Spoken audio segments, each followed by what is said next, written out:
Alright, I feel pretty fancy.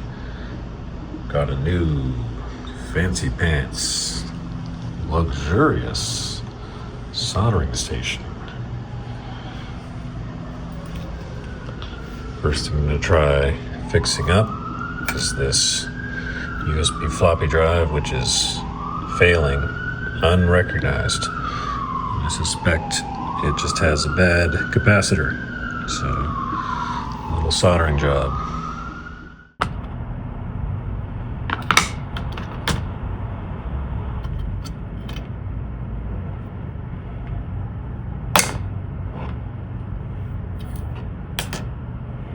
I don't think this is going to work at all, but there's our bad 50 volt suspect capacitor. Let's call it 7.1 ohms. Way over normal. 50 volts. Let's take it out. Okay, according to our chart, 50 volts, 22 microfarads, 0.8 ohms is the top, and we are way over that at 7.1 or whatever it ended up being. So, time to get the soldering. Get our exhaust fan going.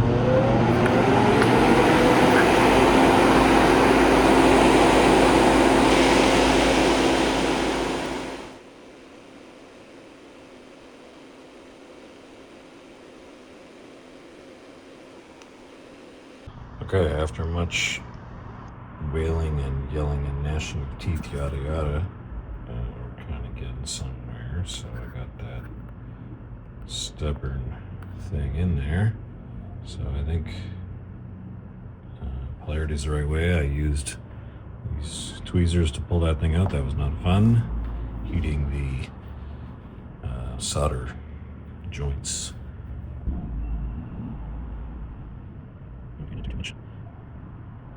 Okay.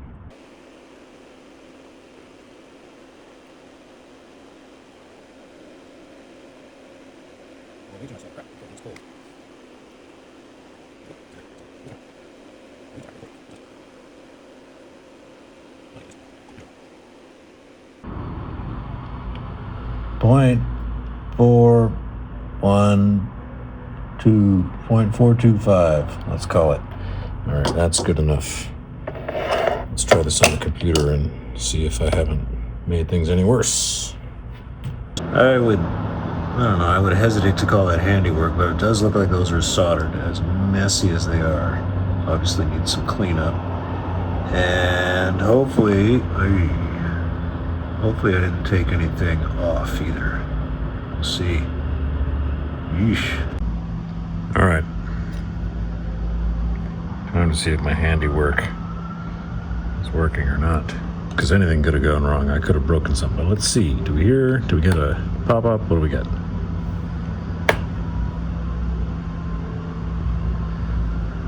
Nothing. Failure. Unknown device. Malfunctioned. Well, let's try one more time, just to make sure. Get rid of our pop-ups.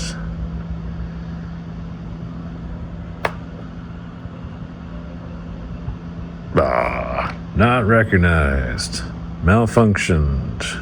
Boo. Okay. Maybe I'll try the crystal next. I don't know. Why not? There's a USB drive that doing some work on. Troubleshooting a bad failed device situation. Couldn't close the case because the capacitor is too tall. So I have to do something where we put the cap in and then I think bend it sideways. See that? This cap, that's the one I want to replace. Oh, it's not going to be fun desoldering that again.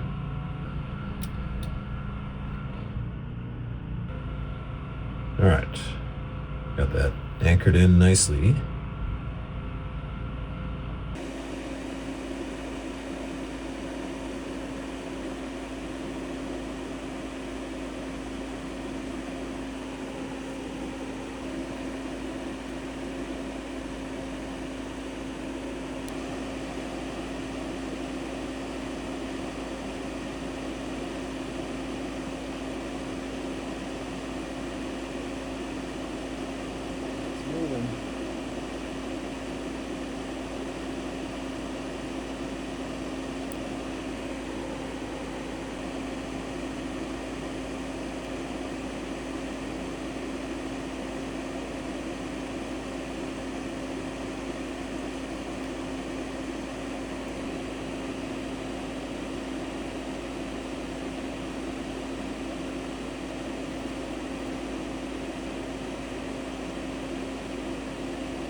Alright, so we're gonna go,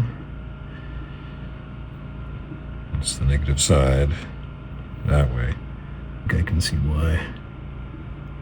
There we go. Look at that, easy. Okay, now we're gonna bring that next one through. And then I could just bring that on through. Okay, now come on. Oh yeah, good.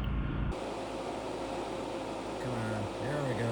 Okay. I made an absolute mess, but that's how it works. So what I want to do is bring this actually across. So maybe like that, and then we'll have it flat, like so. So the thing to do is just need to bring this wire down further. Might be a little bit of a heat sink, I don't really know. And then pull, also warming it up.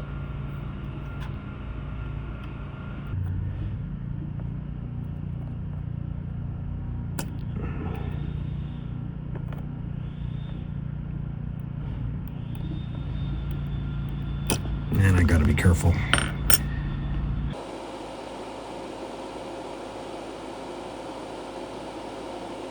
That's a good one.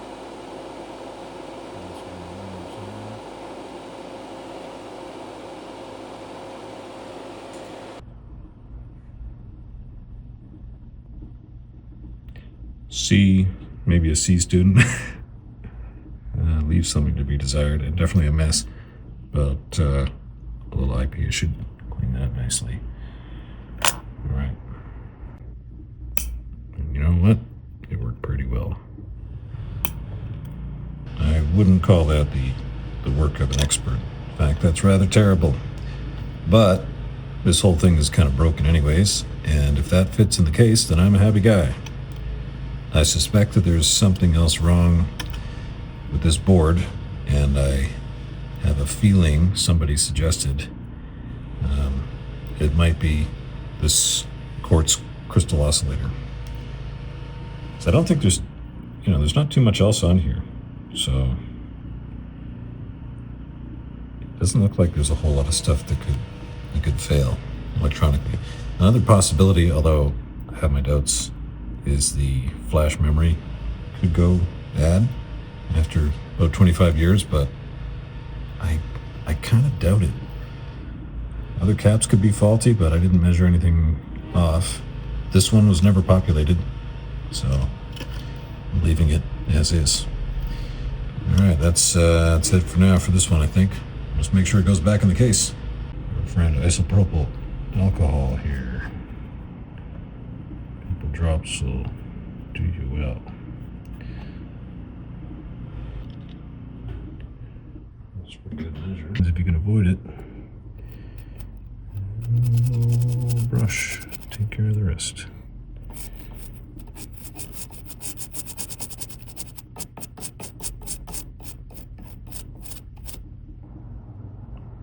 kind of pitted. I wonder if that's flux or if I did some damage. Give it a real good brush.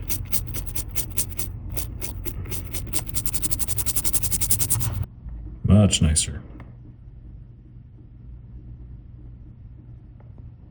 All right, so the trick is to brush liberally. Actually cleaned up quite nice. Now that should fit because that's still not as, well, we'll see. Can move it if we need. And ooh, you know what? Just better make sure that's not touching ground. And this is why I'm not an electronics engineer by trade, just as well.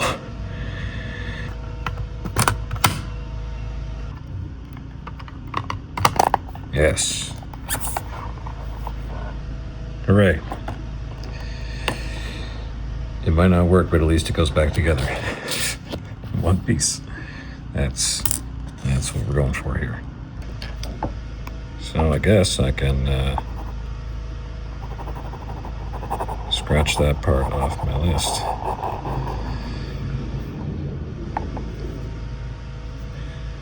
Possible that crystal still needs replacing, but I don't know. Locally, I had trouble finding 14.3 exactly, so got some digging to do. Got this other unrecognized drive, which I suspect has a bad capacitor or a crystal oscillator that's failed. These slide forward. Ta-da.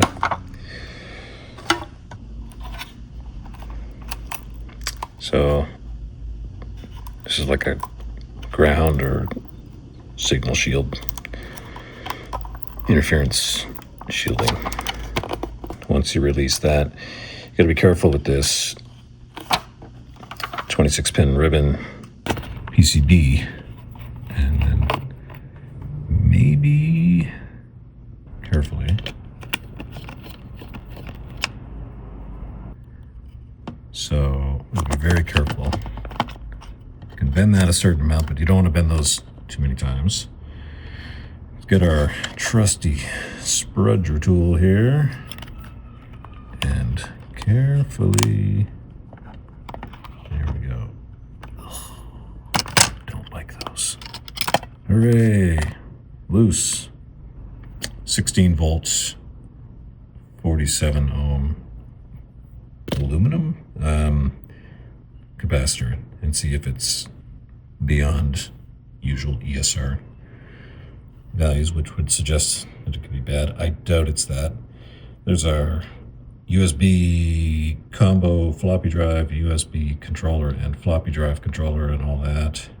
This is the flash memory, which contains data, that configuration data that this chip references.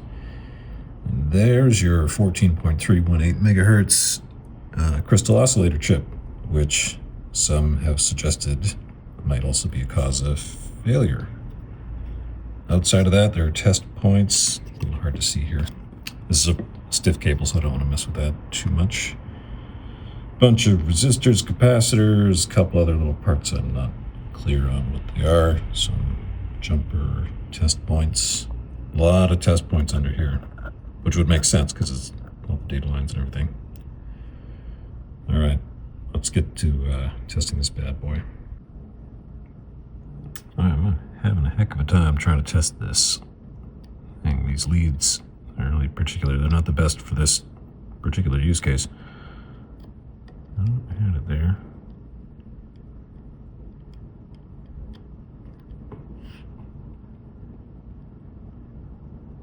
Okay, 1 point. Let's see. 1.7. 1.69. Okay. Let's call it that. 47 microfarad should be 1.6. So we're right on the border for a bad or failing. I'm not sure if this is necessarily the right kind for the job.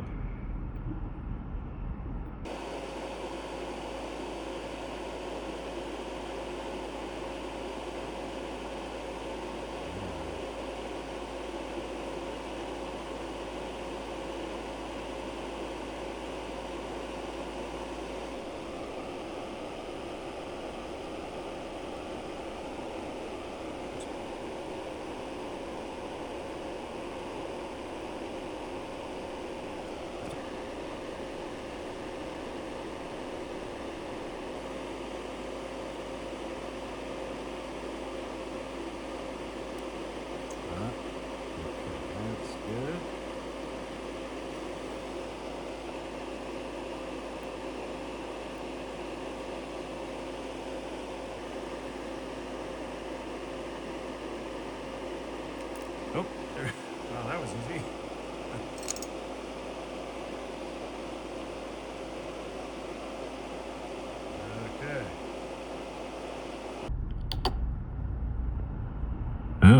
2-point out of circuit. Really? Okay, well that's definitely bad. If that's the case, maybe heating it up made it worse. I don't know. Well, let's do the swap.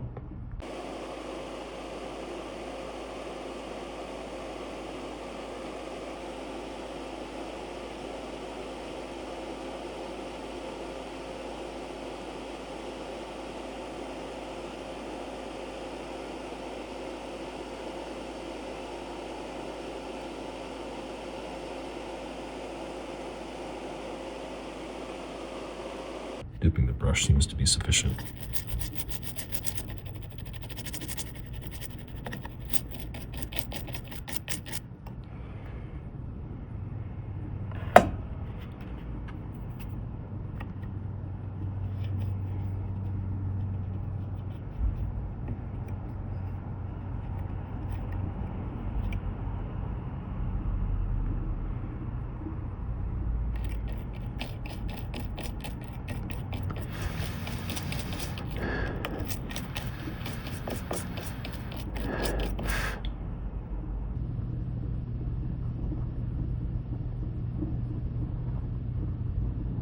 I guess it's okay.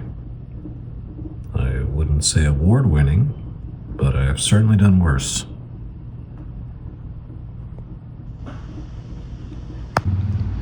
Okay, will my handiwork work? I've replaced a capacitor on here, a aluminum type, like a little disc, tin can type, with one of these standard electrolytics. I've got my doubts, because I think there could be a crystal thing or some other things going on, but let's try our luck. No. Not recognized. Well, that's too bad. There could be an issue with it's hard to say. But this chip should be fine. I do wonder sometimes if these memory chips can fail after a quarter century or something. And then the other thing that was suggested to me is the crystal. So I might try my luck on that next.